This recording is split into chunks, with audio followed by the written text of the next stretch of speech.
All right. Hello, listeners. My name is Charles Scott. The program is called Can We Talk? We come to you every week, and we are a program that actually gives you a lot of information about buying a house, selling a house, what's happening in the economy. A lot of things have been happening, and I'm here with my host, which is Charles Scott Jr. How you guys doing? I'm the co-host, and hello, viewers. How you doing today? Like I said, every episode we watch, go back, look at some old episodes on YouTube, Facebook, TikTok. We have a lot of episodes. I think we probably are approaching 100 this year. But like I said, it's like my father said, it's a show not just about real estate, about what's going around the world, because whatever affects the economy affects real estate. And there's a lot of things that are affecting real estate right now in the worldwide economy. You know, the world has been made smaller with the advent of the internet, with the advent of global finances, and Correct. the what do you call it? Even the COVID made it so that people have to cooperate with each other, and a lot of the information going back and forth. Something that happens in a country 5,000 miles away, real time happens here. It's not like, years ago. It's not horse and buggy anymore. With the advent of the internet and information out there, things affect every one of us. Yeah, COVID actually boosted things up. Without COVID, the fact that people shop more online, like mortgages, everything's done online now, kind of boosted us up about 3 to 4 years. So although it was 2025, we're living the internet and stuff like that. It's like it's 2030. Well, like I said, some of the things that are affecting, real estate, we'll talk a little bit about real estate today and some of the things that are affecting it real time, what's happening with the prices, what's happened in the last, since the last segment that we talked about. We're going to get into some of that and some tips as to what you can do. I know we're at the beginning of the year cycle. Income tax returns are coming in. People are going to be holding some money that probably the most money they ever held since the advent of COVID, when everybody got those $2,000 and $4,000 checks in their hands. Well, I always tell people back in our December, November episodes, as you approach January, February, March, April, you're going to see those commercials for the furniture markets, car dealerships and stuff. They want you to spend that money with them because they know you're getting a good chunk of cash, and then you can put that as a down payment, whether your credit's good or not. But people don't realize, why not use that money for a down payment on a house? Because you realize as the years go by, your rent isn't really going down, is it? And if it is staying the same, it's only a matter of time before everyone calls about that good landlord. Everybody. He sells the house, and now you have to start with a new landlord who's going to increase the rent. I remember last year when we were talking about this time, and a lot of the income tax returns are coming in, and you had car dealers that were offering to do your income tax for you. In other words, they were providing tax services right in their dealerships. Come in, do your income tax for free. Sit right down here. Sit down here, and you can, we'll do your income tax for you, and then go into the other office over there, and you can buy the car, and the check will come to us, and as your down payment, and here's the keys to the car. How about that? You'll start seeing mortgage companies doing tax returns soon. I don't know about that. But the thing about it is that we're trying to say to you, if you're coming into some money, and your credit's pretty good, and you got that money coming in, you can put that money together with some other money that maybe there's a home buying program out there, and sort of parlay it into being able to get out of that rental and into a home. A lot of people move between January, February, March, and April because years ago when they got that income tax, they used that as a down payment on their apartment. So that a lot of leases come due right around now.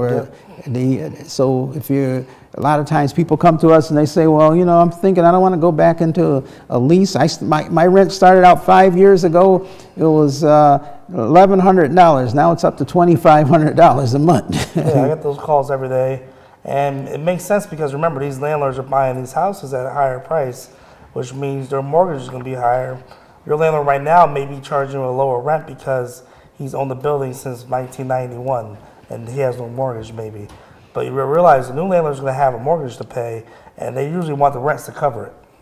You showed me an article today. As a matter of fact, it said that Bridgeport is one of the top cities, and most of the cities in the East Coast are some of the top cities that are income, I can put it, strained as far as rentals because of the amount of money that people make and what the rents are. So, being Bridgeport, Fairfield County, Hartford, up and coming, these Connecticut cities, where the rents have really gone up a lot, made it difficult for many people to rent. So it's hard to save. I would say most of my customers that call me looking for my apartments are now New Yorkers. A lot of New Yorkers coming into the city, into the county, because you got to fill out what they're feeling. Imagine the rents in New York, where a one bedroom can cost as much as $3,000 a month. Wow, one bedroom, $3,000 a month.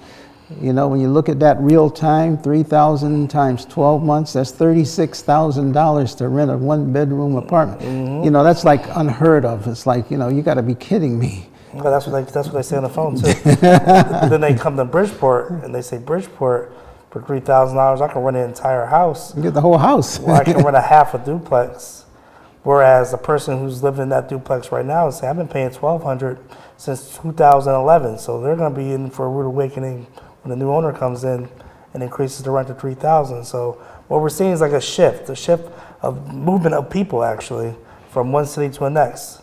And you'll see the people from Bridgeport moving up to Seymour and Sonia, Derby, and it has a ripple effect. One of the things also we've been talking about is, if you're looking to sell a house, some of the things that you can do, you can, give us a call. The number's right down there, because now is a very good time to sell. It's like stocks. Stocks go up and down, up and down, up and down. So does real estate. Right now is an excellent time if you're looking to sell a property. And, people sell for different reasons. I have a letter that goes out in some cases and it says, why should you sell your house? Well, a lot of times in the past, there's a probate. Probate is a big thing where people maybe have gotten older. I have a lot of people that have maybe bought a big colonial back in the past. Big steps, you got to go up 2 flights of steps to get upstairs to the second floor of the attic, up and down the steps. As you get older, your legs get a little wobbly, and heaven forbid, maybe your grandma, grandpa's in a wheelchair, and you can't go up and down all of those steps. Yep. So they need something all on one level. We have people that actually may sell a property that's got steps so that they can get a ranch all on one level. It's a lot more convenient when you just walk in the house and walk right straight to the bedroom without having to go up all of these steps to get upstairs. Yeah, we're seeing that a lot also. People selling their house because they realize, or maybe they don't realize, in this market right now, it's a seller's market still. You can sell a house as is. That's what we're seeing, as is. You don't have to go. People don't sell a house, they feel like, oh, this house, who would want this house? Not realizing they're sitting in a mansion compared to somebody, let's say, coming from a different state like New York. They'll go in your house and say, wow, you have a front yard, a backyard, a pool. But you've been there for about 15, 20 years. You haven't fixed anything. The kitchen's still dated. You don't realize in this market, you put as is, which means I'm not fixing nothing. People will still come at you and say, oh, well, I'll still pay for you. Right. You just took my thunder. I was going to come into that next. You do not have to do a lot of fixing up in order to sell your house. Not at all. Matter of fact, I would advise against going in and remodeling your house just to sell it. Many reasons. Number one, you may have in your mind what you want to do and the color schemes that you want and what you want to put in there, and you spend all of this money, and people moving in may not like what you did. Yeah, they're going to paint it back white or put it back to the default settings. They don't like the appliances. They may not like the countertop, the color of the way you positioned everything. So what you're putting in there, and you want to make more money, you are actually fighting against yourself, because you want to charge more, they want to pay you less. It's better to just leave it the way it is. I mean, you can fix minor stuff. I mean, if you got a broken window, naturally, that's not a lot of money. If you got a broken door and the doorknob doesn't work, or you can paint and stuff like that. Small things, I would say yes. Small things will add value, but don't go doing any major Don't repave the driveway. Exactly. People always say, should I repave my driveway? No, don't do that. If I'm being more debt, I wouldn't do it though. No. Or remodel the entire bathroom, or No. finish the basement. So, unless the basement already has the pegs up and you're halfway there. Don't even put a new roof on. Don't even put a new roof. Sell it as is. Sell it as is. You know, because you're spending all of this money, which is going to add to a little bit of value, but not a lot of value. And the value that you may want to charge $30,000-$40,000 more for the repairs that you did. You're better off giving that $30,000 or $40,000 in a discount to the buyer. Oh yeah. That way you'll be able to sell the house a lot quicker, and the buyer will have an opportunity to fix it up himself. Maybe the buyer's got a cousin or a nephew who does that kind of work. What you paid $30,000 for, that buyer might be able to get it done for $10,000. So they're not willing to pay you all the money that you spent. So mainly it's better to, you know, sell it the way it is, unless there's some small minor things that have to be done. If the furnace is busted and it's not working, and it doesn't cost that much to fix it, you know, fix the furnace, because you're going to get more buyers than to not fix it, as long as it's not, you know, a ton of money to fix it. I also want to point out something you just pointed out. Remember, when you try to sell a house, whether you're selling it by yourself or, as I said, you should choose a realtor to help you. Remember, if you have a professional like a realtor helping you, listen to what they're telling you as far as the price goes. You may have a price in your head.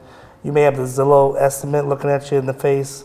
But remember, listen to your expert, because he's going to see the market every day. And I'll say one thing that will be the most honest telling fact is the market. If you price a house out here a little bit too high and you're waiting for that line of people to be out your door, you don't see a line, then the market just told you might be overpriced. That still exists in this market, overpriced houses. I'd say the biggest detriment we get if a property does not sell is because of price. Everything is price.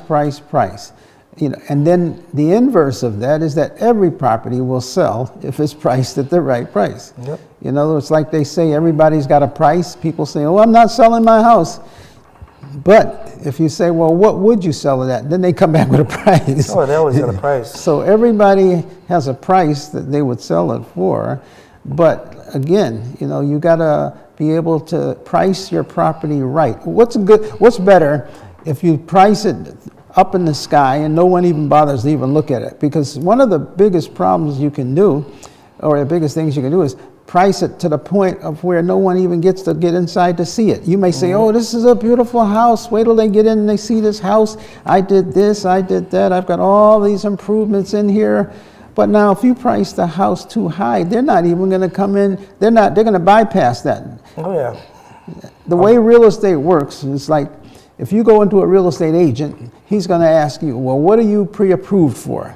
So let's say that person's pre-approved for $400,000 and you want $450,000, $500,000.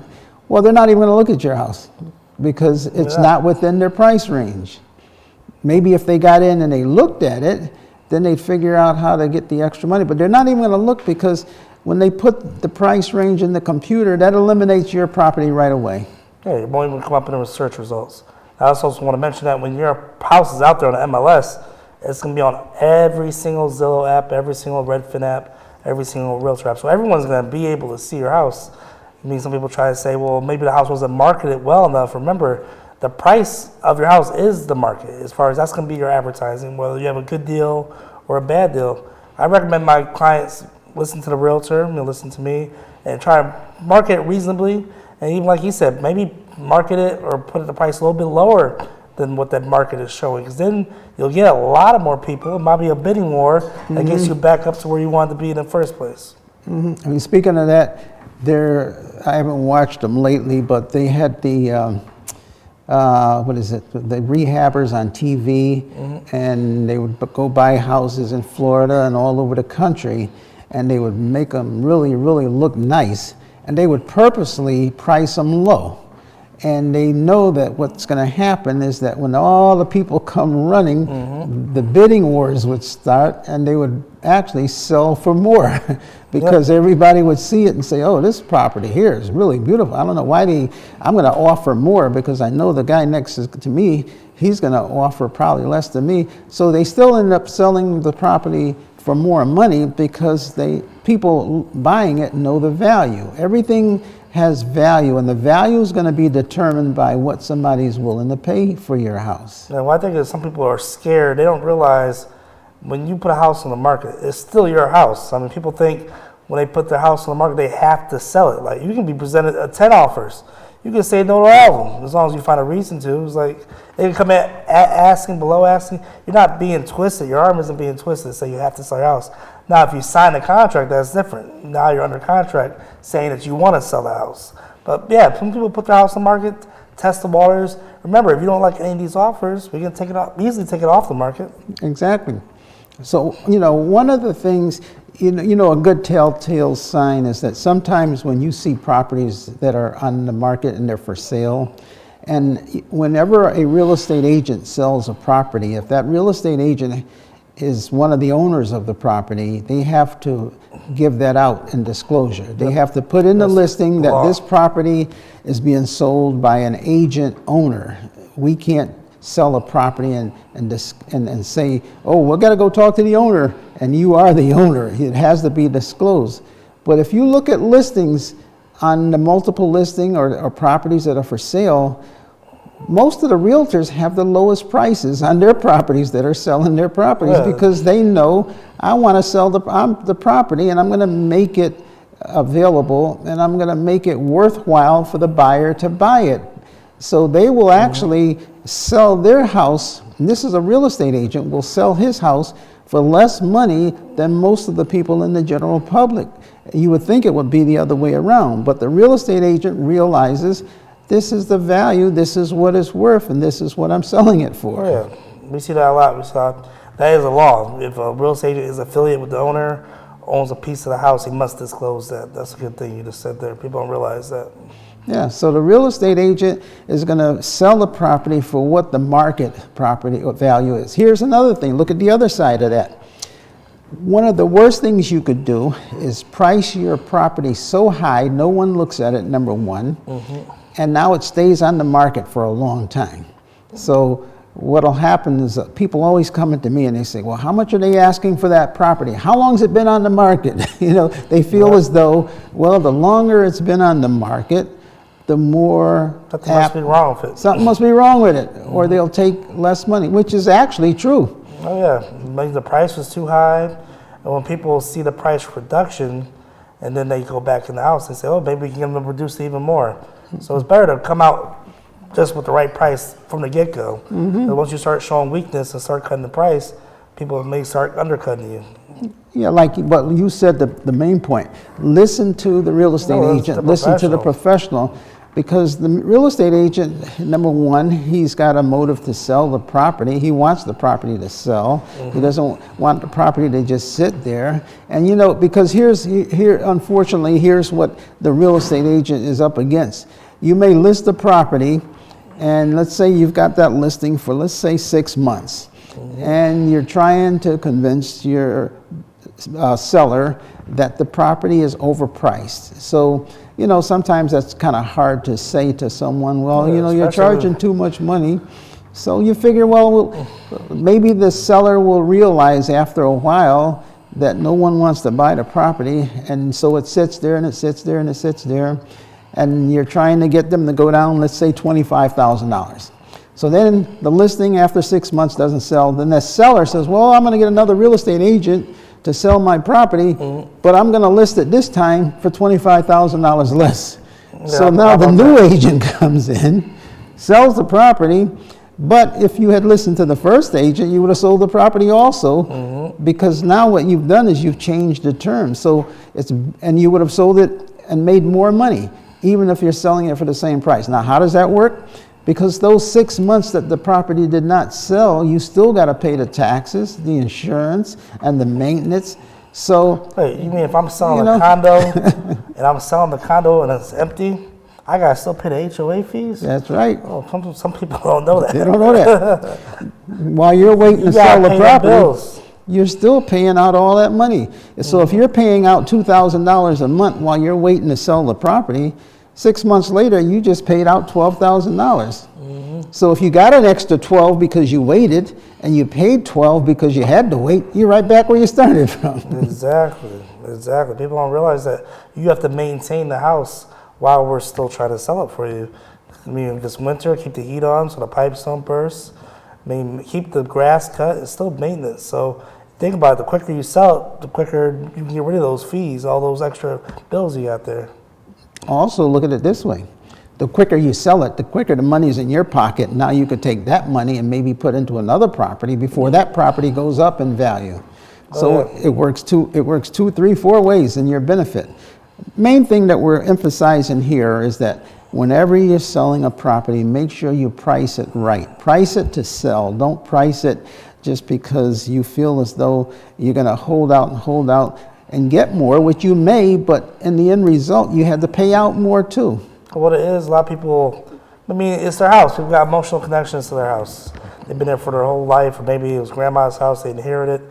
But they'll realize people on the outside aren't seeing that as grandma's house, they're looking at it as just another house.